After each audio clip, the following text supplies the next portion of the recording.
Today we're gonna make dinuguan man siyang recipe sa akong papa. So atong ingredients kay ahos, bombay, atsal, sibuyas dahonan. The usual thing, gagmayon ang ahos. Sorry daan kay saba kay mo mga manok. So set it aside. Next kay ang bombay. The usual thing lang, patagas,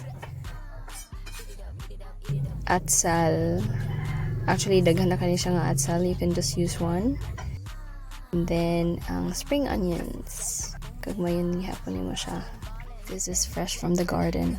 Next kay ang tinai sa baboy, you have to make sure nga nahinluan ug nalatan ni siya og tarong. And then, you have to chop it finely.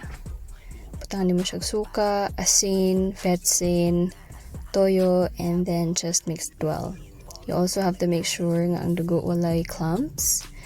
Then you saute the ingredients, ahos, bombay, ibutang atsal, and then imuhang ibutang ang tinai. You just have to mix it well, and then cover it. After 3 minutes, imo siyang abrihan, imuhang butangan og tubig. Make sure lang nga level ang tubig, so you just have to add more if needed. Then you put magic sarap and cover it again. After that, if mabuka na siya, imong hinahinayan o butang ang dugo. Make sure nga wala siya clumps and make sure nga dili siya super sticky. Now, you put the spring onions and that's it. Very easy. Lami isad ni siya ipares og puto.